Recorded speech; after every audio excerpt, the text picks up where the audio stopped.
Damos inicio ahora con la charla del profesor Nelson Merentes. Bueno, buenos días a todos. Quiero agradecer a los organizadores de este evento. También agradecer a aquellos profesores que fueron pioneros en todo el siglo, en la última mitad del siglo XX, en la que lo que está hacer algo de matemática, ¿no? Voy a empezar antes de entrar en cuestiones técnicas, ya que Rico, una persona que promueve mucho el porqué, el uso y cómo se entiende la cuestión de la matemática, que es Eduardo Sáez de Cabezón, en este bello libro llamado Apocalipsis Matemático, excelente, excelente para la divulgación, sobre todo para los jóvenes que se están dedicando a esto. Vean los diferentes ámbitos de la vida que se puede estructurar con cuestiones matemáticas, que hay otro librito de Javier Lich, Matemática y Religión. Pareciera que no tienen nada que ver, y sí tienen bastante que ver la matemática, la religión, ¿no? Aquí tengo 3 más, y con esto concluyo los libros. Permíteme aquí, usted el hijo mío, que es mi, como mi ayudante, que uno lo necesita después de cierta edad, porque no tiene la misma habilidad de antes. Mire, este libro también es unos españoles, David Pérez Sagua y Guillermo Peñas, Historia del Mundo en 30 ecuaciones. Aquí está, bueno, desde el inicio del pensamiento de la física, tratando de buscar una formulación con elementos matemáticos, hasta Hawking, ¿no? Recientemente. Es un muy buen libro para hacer un estudio bastante seguido de cómo se ha utilizado las herramientas matemáticas para formulaciones, en este caso de la física, tanto práctica como teórica, ¿no? Y aquí tengo 2 más. Con esto termino, que seguramente lo voy a tocar en la última parte de la exposición. Otro de Eduardo Sáez de Cabezón, el árbol de Emi. Emi fue una de las grandes matemáticas del siglo XX, pero grandísima, grandísima. En aquella época era muy difícil que las mujeres estudiaran, y en particular matemática, ¿no? Pero hizo toda la teoría de los invariantes, que bueno, formuló cuestiones que todavía tienen repercusiones increíbles para lo que se está desarrollando actualmente. Y este último, estructura matemática de la teoría keynesiana de Adolfo Ávila de Palacio, ¿no? Una editorial de Durango, México. Y después diré por qué voy a hablar un poquitico de esto. Bueno, voy a entrar un poco en el tema de algunas líneas de investigación que hemos desarrollado en los últimos, yo diría como 30 años, ¿no? Vi que están conectados vía electrónica por ahí, gente de Europa, como Jürgen Appel, que lo quiero saludar amistosamente, profesor alemán, virtuoso de la música a 4 manos en piano, virtuoso de la belleza de la matemática, tutor de la tesis doctoral de la directora nuestra, Natalie, y que yo tuve el inmenso placer de conocerlo, y que todavía seguimos siendo amigos desde lejos, pero amigos como siempre, que lo conocí por cosas que pasan en la ciencia y en la vida. Yo, como dijo Chichín en su bellísima exposición, y también la de Rico, que te felicito, Rico, pasaste de Pitágoras a la actualidad en un mismo teorema. Eso no es fácil, no es trivial, no es nada trivial lo que hizo Rico para explicar y para entenderlo. Y bueno, Chichín conoce bien el desarrollo de de la matemática y de la organización de la matemática. Me trajo grandes recuerdos de grandes maestros, en particular uno muy querido por nosotros que se nos fue repentinamente, que fue Arturo. Había dado unas clases magistrales. Yo quería asistir, no pude asistir y ahora lo lamento. Esos son los momentos que uno, a veces por una ocupación, deja de estar con un amigo que uno sabe cuándo parte del mundo físico, ¿no? Bueno, siguiendo el cuento, estoy yo en Budapest. Por cierto, en Budapest, como lo dijo Chichi, fueron muchos venezolanos. En particular, nuestro decano también estuvo por ahí.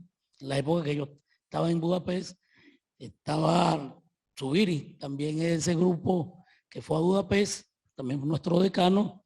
Aguilera también estuvo por ahí. Gente de Mérida. Carmen Elena también estuvo, Carmen Elena Vera y otros. Yo estaba medio perdido como siempre. Yo vengo de la parranda, de la salsa, de los tambores. Y uno cuando anda en ese mundo se pierde o se encuentra. Pues, cada quien más o menos su estilo. Yo estaba en Budapest muy enredado, ¿no? Primero porque los problemas matemáticos que me habían colocado mi tutor, que para descanse, y que le debo el cariño y el aprecio y la admiración, que Ferenc Sigeti, que también lo nombró Chichi.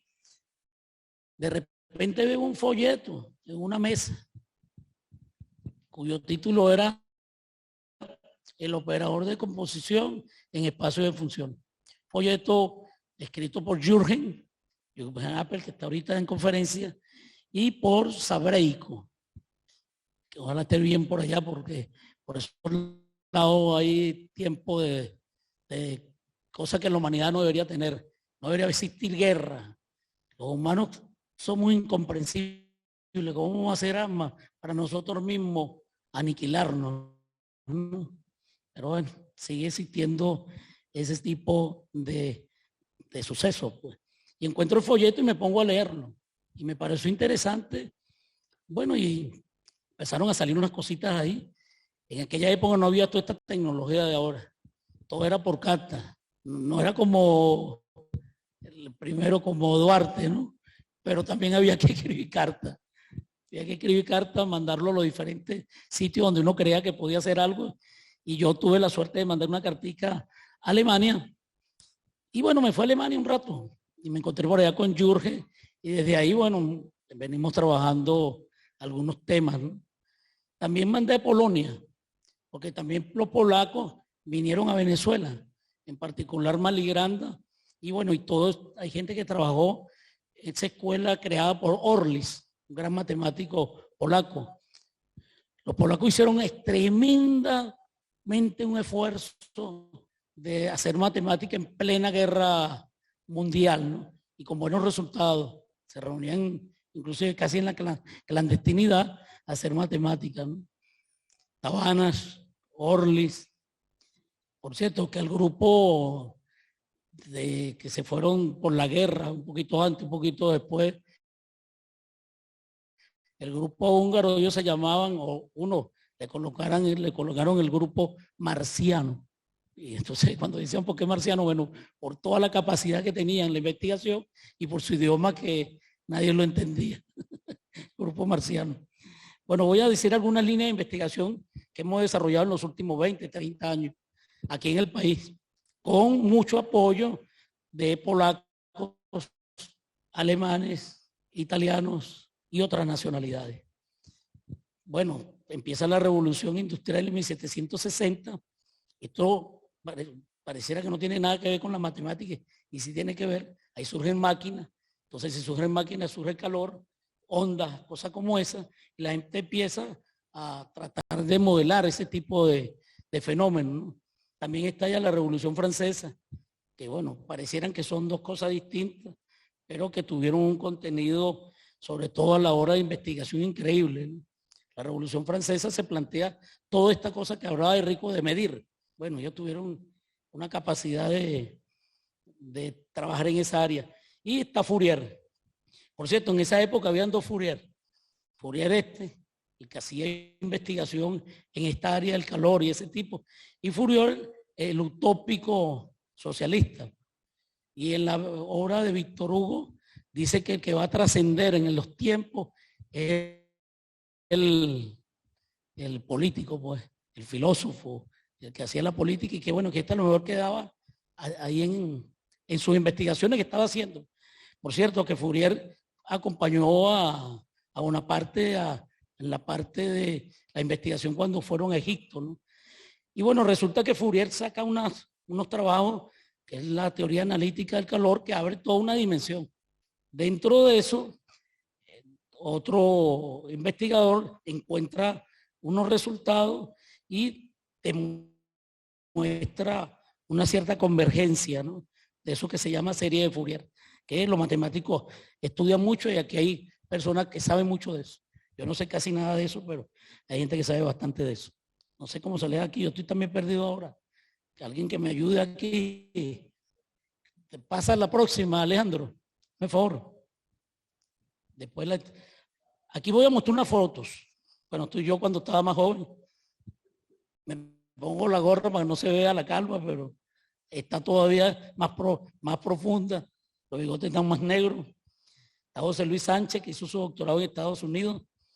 Sergio, que lamentablemente se fue muy prematuramente. Excelente escritor. Escribía muy bien la matemática. Para escribir bien la matemática no basta saber la matemática, hay que saberle escribir. Porque cuando uno agarra una obra, el autor no está a uno explicándole, sino que uno tiene que leerla, tratar de entender lo que el autor quiere decirle a uno y aprender de ese autor. Porque uno no lo tiene al lado que le explique, no es una clase, es un libro, ¿no? Sergio tenía esa virtud. Está Hugo, que trabaja teoría de control. Es una rama también que se utiliza en la matemática y que tiene muchas aplicaciones en muchas ramas del pensamiento y en particular en la ingeniería. Jiménez, que trabaja en la Universidad de Mérida, es una persona que se graduó en Estados Unidos y que hace análisis. Flaco, también lo conocí con esas cartas que le dije anteriormente. Está Antonio Azócar, está Banash, que Banash trabaja sobre un operador, una cosa que mide la medida de no compacidad de una estructura matemática. Hay algo que se llama compacidad y hay algo que te dice qué tan cerca es de ser compacto. Él trabaja en eso. De las Cosca, que trabaja con Makovsky,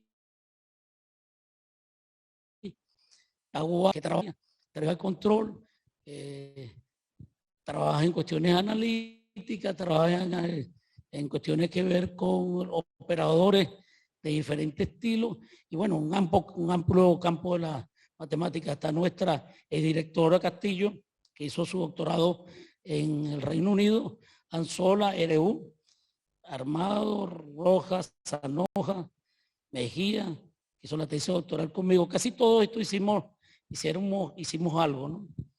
Tangulo, Tarroa, y los otros ya bueno, está Nicodén, matemático que, al igual que Makovsky, al igual que Apple, y otros matemáticos bastante fuertes, son esos matemáticos que abren como caminos. Por ejemplo, Apple, Nicodén, abrió caminos sobre unas cuestiones que se trabajan mucho, que son funciones conjunto evaluadas. Dado un número, uno le asocia un conjunto, no le asocia otro número, sino le asocia un conjunto. Y también en algo que a mí me ayudó mucho, porque bueno, por cuestiones que pasan, alguien dijo por ahí, yo se lo conté a Rico, que yo no sabía nada de matemáticas. Bueno, de verdad, yo no sé casi nada de matemáticas. Nadie lo puede saber todo, ¿no? Uno sabe un poquitico dentro de ese inmenso océano que se llama el conocimiento, y en particular el conocimiento matemático. Y él habló de algo que se llama proceso estocástico, y él fue el primero que hizo un proceso estocástico convexo. Y da la casualidad, bueno, somos amigos, empezamos a trabajar el tema y salieron algunas cosas interesantes, ¿no? Y le mandé a decir a la persona que escribió eso, que bueno, que era el gran agradecimiento de la vida se lo mandé a decir con Rico. Dile que le agradezco por escribir esas cosas de uno. Escriben eso, yo ni siquiera hubiese estado cerca de trabajar ese tema. Entonces, mira, bueno, ese carácter de vida. Uno a veces de lo malo saca muchas cosas buenas y de lo bueno saca cosas mejores, ¿no? Eso no quiere decir que uno busque lo malo, pero si hay algo que por X motivo alguien piensa algo a uno, uno tiene que buscar lo bueno y tratar de sacar resultados de eso que sea positivo. Adelante. Bueno, la línea de variación acotada, este es un tema clásico, como ustedes vieron, pues, 1800 y algo, ¿no? Pero que tiene actualidad, porque uno le va haciendo modificaciones y va obteniendo nueva cuestión. Y está un operador que funciona entre espacios de funciones. Como lo dijeron aquí, los espacios donde uno trata de meter las cosas para uno modelar y después los operadores o las ecuaciones son los que te dicen cómo se va a aproximar o entender el asunto que quiere modelar. Están las ecuaciones integrales, teoría de control, convexidad. Bueno, aquí puse sistemas electorales que yo hice en una época de la vida, ¿no? Adelante. Adelante. Bueno, dentro de estas cuestiones de variación, mira la cantidad que hay. Está la primerita, que es la de Camilo, que es de 1880, ¿qué? 1880 y algo. Ya ni los números lo veo. Bueno, se parece a 81. Skinner, otro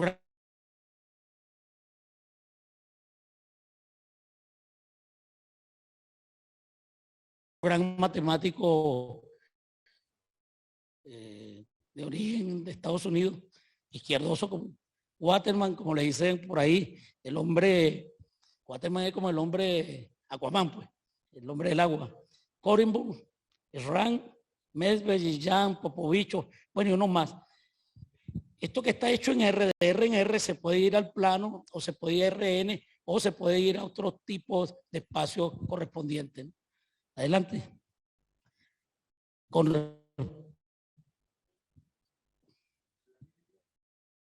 Okay.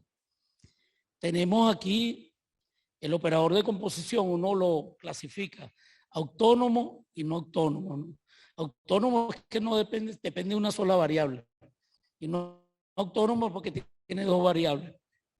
Entonces, el no autónomo es bastante difícil de buscar condiciones necesarias y suficientes para que actúe en los espacios que uno está estudiando. El caso de autónomo es un poco más, no que sea fácil, pero no es tan complejo, ¿no? El segundo campo de investigación que estamos haciendo es la cuestión de las convexidades.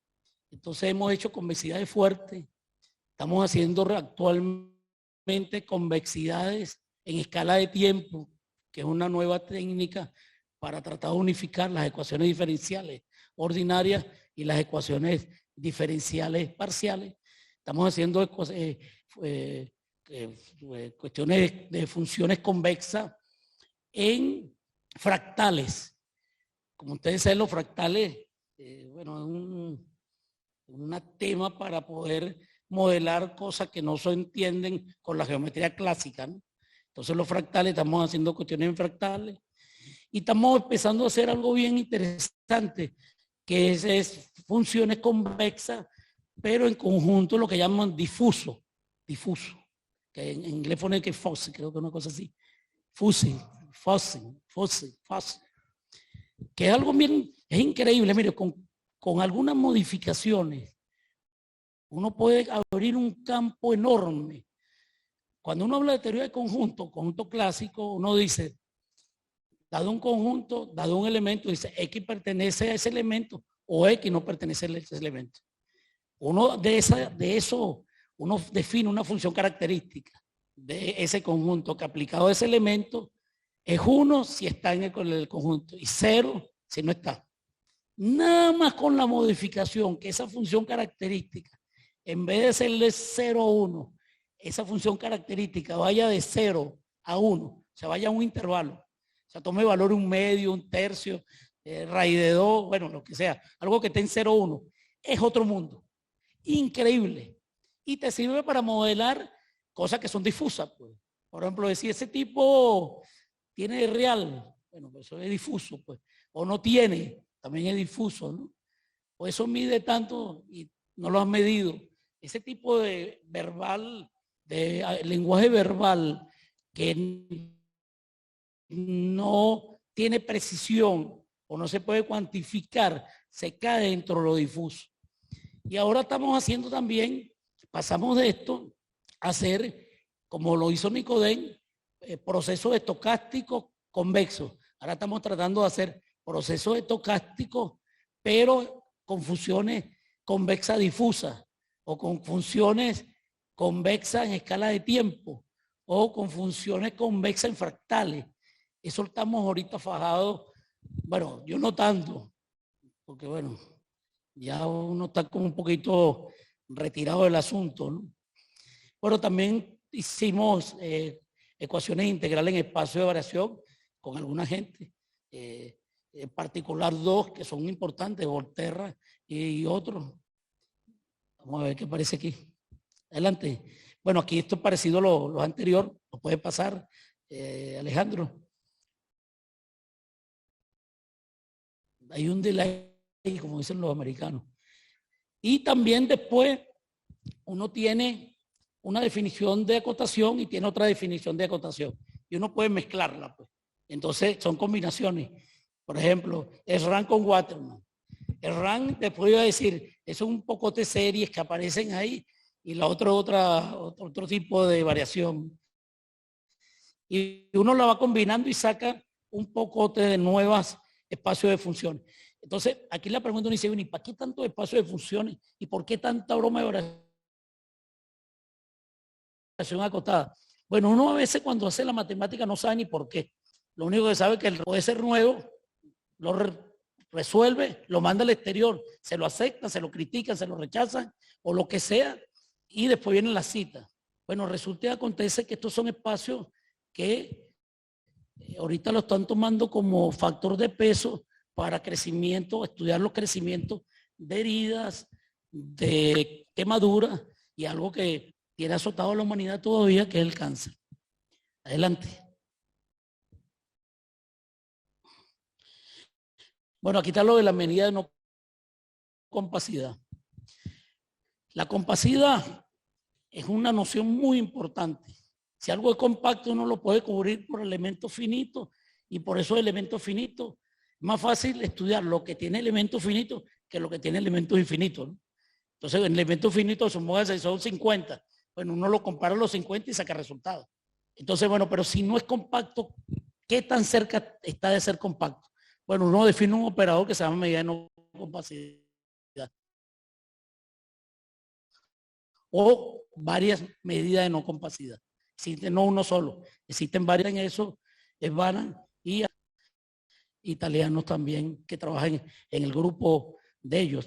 Adelante, Alejandro. Bueno, vamos a hacer un poquito técnico.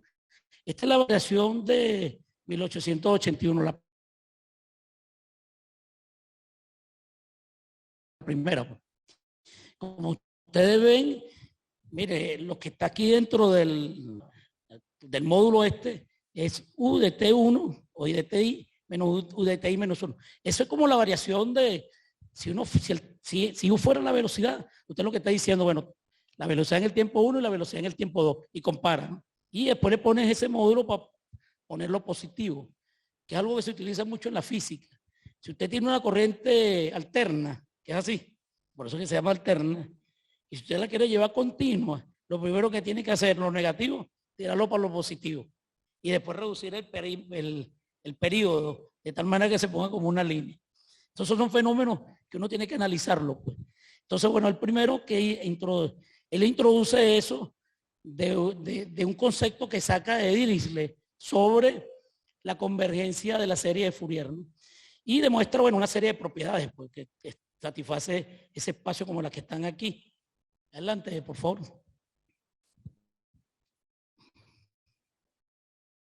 ¿Y qué más hay aquí?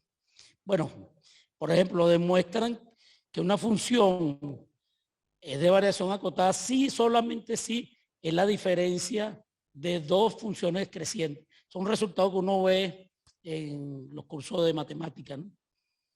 Pero hay otro resultado bien interesante, que no es por resta, sino por composición. Entonces, una función es de variación acotada si solamente si es la composición de una función monótona y la exterior es Lich. Y aquí se unen dos cuestiones, variación acotada y el operador de composición. Esto es una composición. Esto es un dato bien interesante, que esa G, en este caso es continua, pero si esa G es Lich, ¿qué pasa? Si esa G es Holder, ¿qué pasa? Si esa G tiene otra característica, está actuando en otro espacio. Entonces, esto es un resultado clásico del 33 de Sierpinski. Una función es monótona si solamente si es la monótona, una función es de variación acotada si solamente si es monótona y la exterior es continua. Adelante. ¿Qué más hay por aquí? Bueno, esta es la de Riesz. Vean que el término del denominador es igualito al de tiempo, ¿no? Abajo, por decir si fuera tiempo, y lo eleva a una potencia. En este caso la potencia es un número P. Si es 1, cae en la anterior. Si está entre 1 e infinito es otra cosa, ¿no? Y bueno, se demuestran muchas propiedades de ese espacio y en particular, adelante, demuestras este lema muy famoso, que una función tiene esa variación acotada si solo si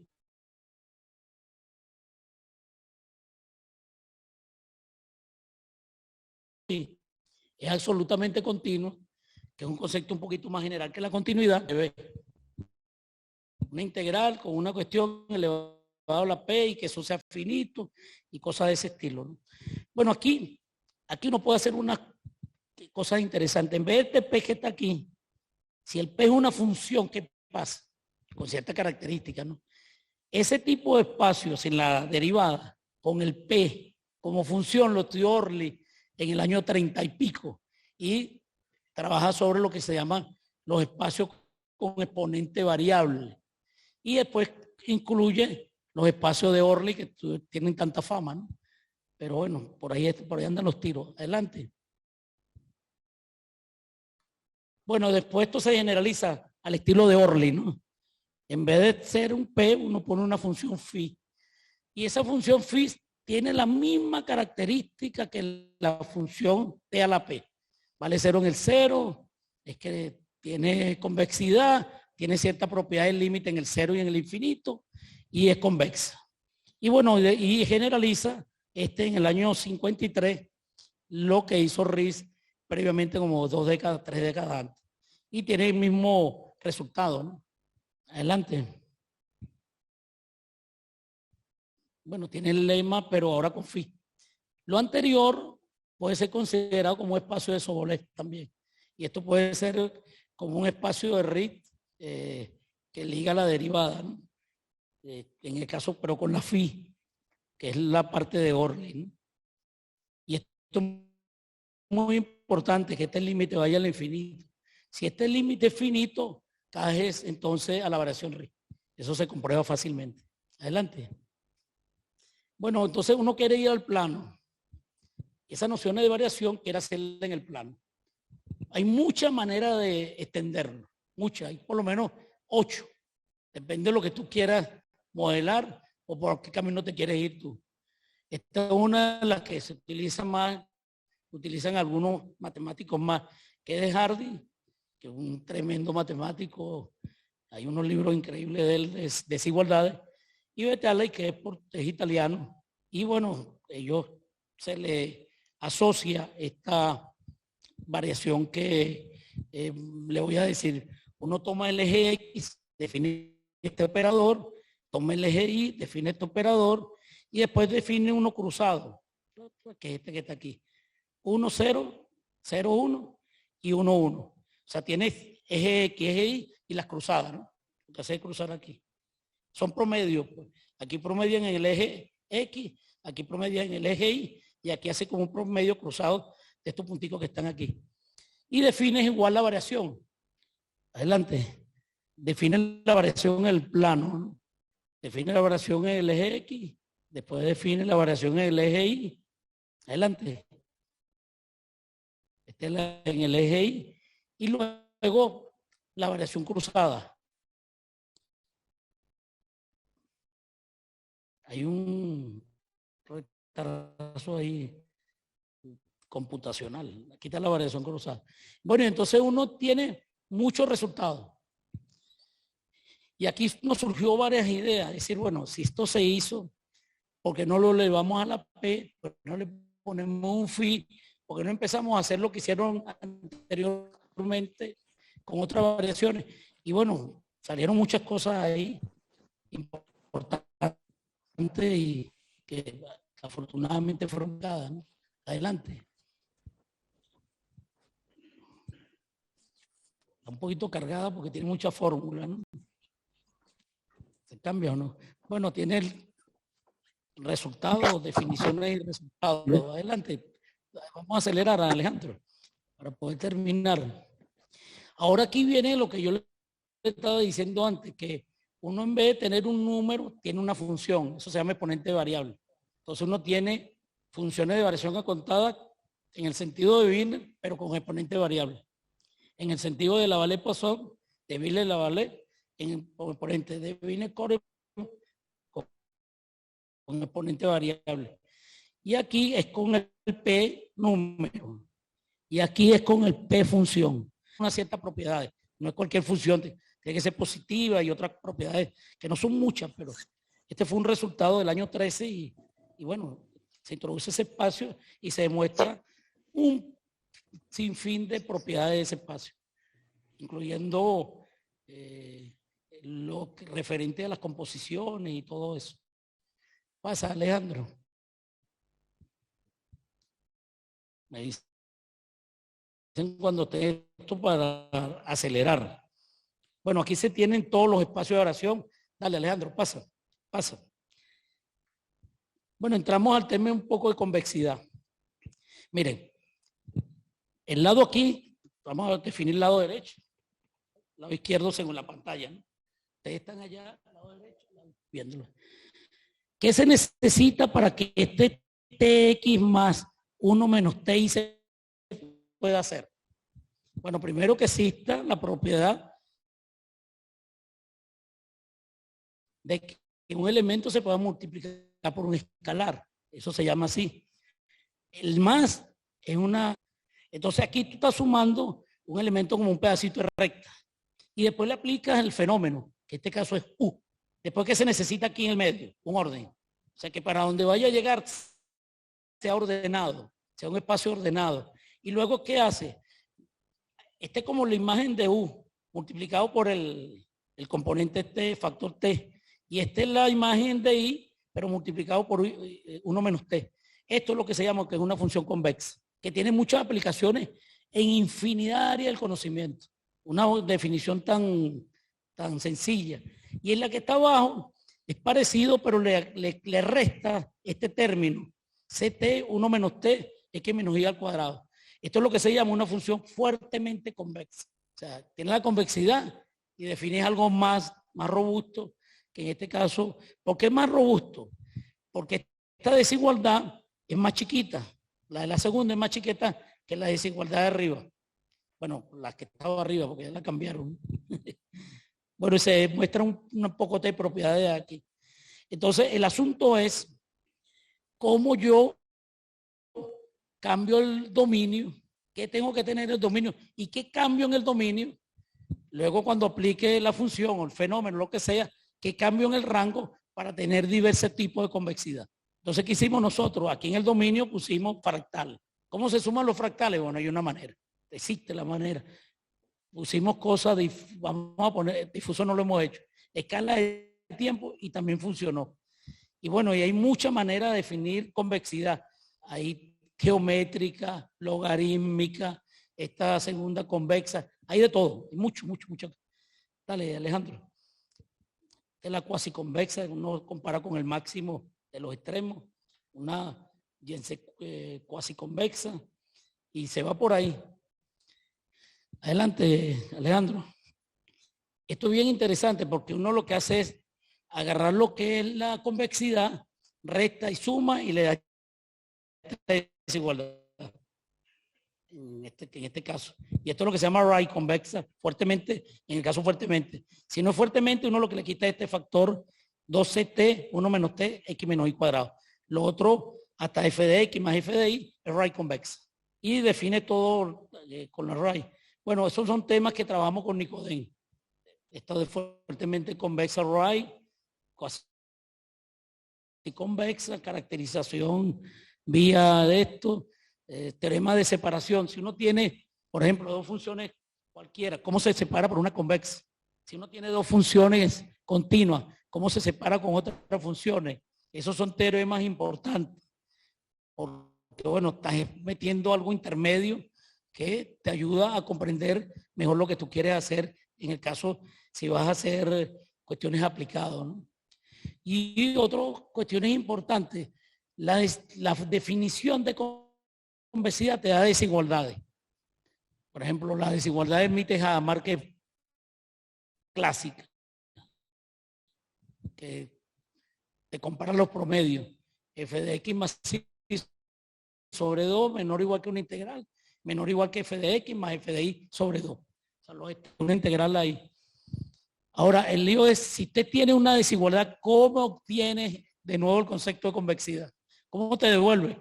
Bueno, uno le va poniendo condiciones a la función. Si es continuo, te puede devolver. Si satisface la desigualdad y es continua, entonces convexa.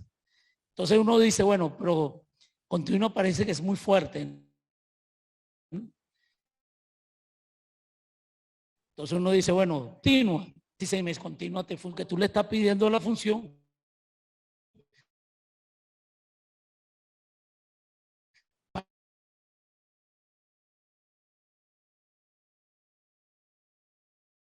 para que llegar a la convexidad. Esos son teoremas bien importantes en la matemática. ¿Qué definiciones te puede ir a la... Tienen su nombre y su apellido, ¿no? Adelante. Bueno, esta es la interpretación física, como geométrica de la convexidad, cuando uno convexe con una parábola en vez de una recta. Adelante. Entonces te aproxima por una parábola. Y ahí puedes definir, en vez de ser soporte, una línea, el soporte es una parábola. Y así te puedes ir haciendo cosas, ¿no? Adelante. Bueno, este es el soporte para la fuertemente convexa. Adelante.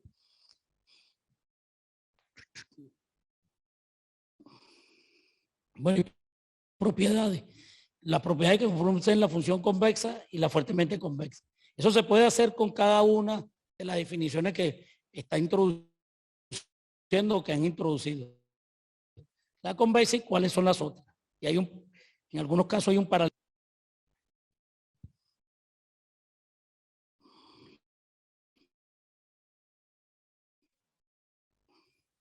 Bueno, estos son propiedades, siguen con propiedades. Adelante, Alejandro. Que yo la charla se la voy a mandar a Máximo y a Natalie y la puede poner en redes cuando tiene una función en el medio de lo demás. También hay teoremas de estabilidad tipo Hale-Ullmann.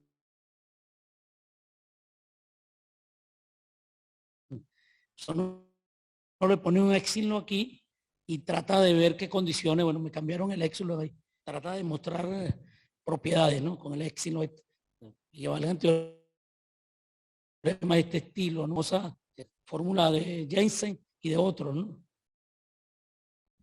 Creo que viene la Hermite-Hadamard. Adelante, Alejandro. Tiene otro tipo de espacio de probabilidad ligado con la desigualdad de Jensen y cuestiones que tienen que ver con un espacio de probabilidad. Y aquí está la famosa desigualdad de Hermite-Hadamard, ¿no? Aquí está el promedio en el dominio, le aplicas la función, es menor o igual que este promedio, es un promedio también, pero con la integral, ¿no? Y esto es menor o igual que esto que está aquí. Y aquí surgen varios temas. Si uno multiplica aquí por otra función F por G. ¿Cómo cambia la desigualdad? Si tengo esta desigualdad, ¿cómo me voy a la convexidad? Esta desigualdad vale para otro tipo de convexidad. Bueno, vale para casi todas. Adelante.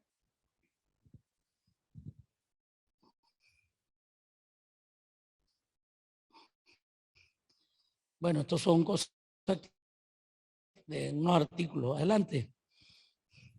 Esto es lo que se llama H fuertemente convexa. Entonces, miren lo que cambia. Aquí tiene el mismo T, A, X, 1 menos A, pero en el rango, en vez de multiplicar por el T o el A, multiplica por una función, H de A, en este caso le puse H, ¿no? Le puse A, más por F de X más H de 1 menos, esto es alfa o A, alfa por F de Y. Bueno, esto lo introdujo una, creo que Veroxen, no sé si es Serbia, porque en esa época era Yugoslavia, eso después se fraccionó, yo no sé dónde quedó, ¿no? Adelante. Y entonces, bueno, uno trabaja con esos temas de fuertemente convexa y H convexa, ¿no? Y esto también se puede hacer con procesos estocásticos. Proceso estocástico H convexo, proceso estocástico H fuertemente convexo. Son resultados que están publicados y citados, ¿no? Y aquí tienes, bueno, la desigualdad de Hermite-Hadamard, pero para H fuertemente convexa. Adelante. Dale.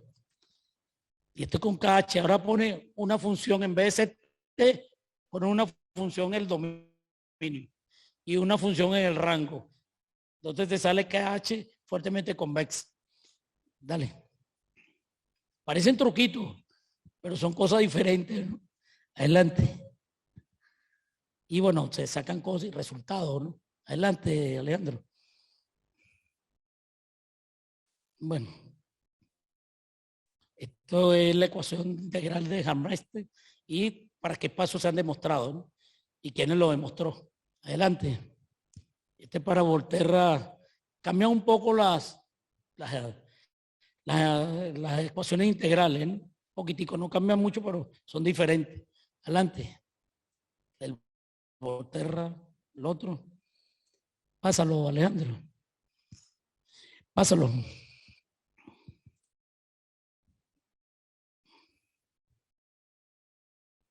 Bueno, ahí se está volteando eso ahí. Coño, parece, me tengo yo que... Cambia acá, dale, Alejandro, dale ahí. Lo que pasa es que... bueno, aquí pasamos a otra historia. Yo di una charla en el año 14. Yo no soy especialista en teoría de juegos, ¿no? Tampoco. Ah, parece. Bueno, mira, yo le decía una cuestión. Yo no tengo enemigos porque, bueno, pero es mejor porque él dijo una cuestión y yo saqué algo bueno. Enemigo, así que buscar lo que diga algo y no pasa, que eso es lo mejor que uno puede tener en la vida. Porque siempre anda con los amigos que hablemos la misma, no voy a decir la palabra, no sale nada. Sale seguir la amistad, claro. Y es bueno. Pero de esa cosa de contradicciones, de lucha, de interesante, tanto para ambos, pues, o para ambos como colectivo, como individual, ¿no? Entonces yo estuve aquí hablando de esta cuestión. ¿Por qué? En el año 83, creo que más o menos, yo estaba saliendo del antiguo sede implosionada y me encuentro un señor así, canoso en esa época y con una bata blanca. Cuando uno ve una bata blanca, es médico, pues, no así doctor, pues. Y entonces me dice, mire usted, yo le digo, se presentó, pues. No, yo estoy aquí, mire, que no, hay un grupo de nosotros que trabaja en hipertensión, esto es la hipertensión portal, y queremos hacer un modelo del hígado, pero con herramientas matemáticas y simulaciones. Estaba yo recién, yo vamos toda la semana al clínico. Imagínate un matemático viendo patología de una persona que sufre de hipertensión portal, que es cirrosis. Pues, una patología, chico.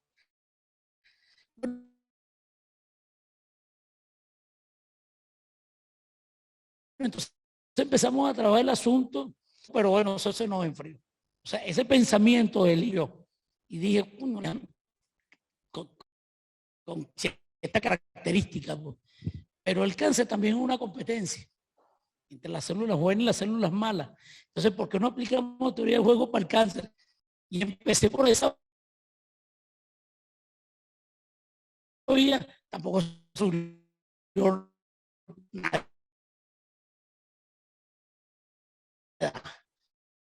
nada, sino que quedó también ahí, porque se estaban cumpliendo el juego a la economía. Esto fue una cosa que revolucionó la interpretación de la economía y todavía la está sacudiendo, ¿no? Porque tuvo un formalismo bien interesante, con muchas herramientas para entender la economía, no la economía venezolana, la economía, Carla, ahí, que básicamente es histórica, ¿no?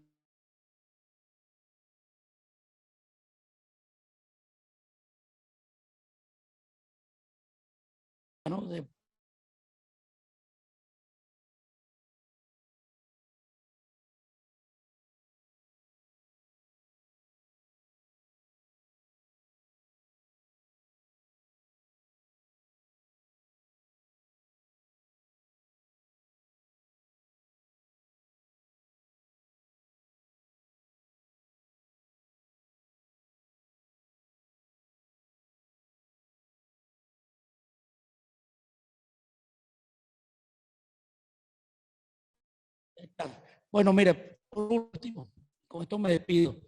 Estamos tratando de hacer cosas de economía. ¿Qué cosas de economía?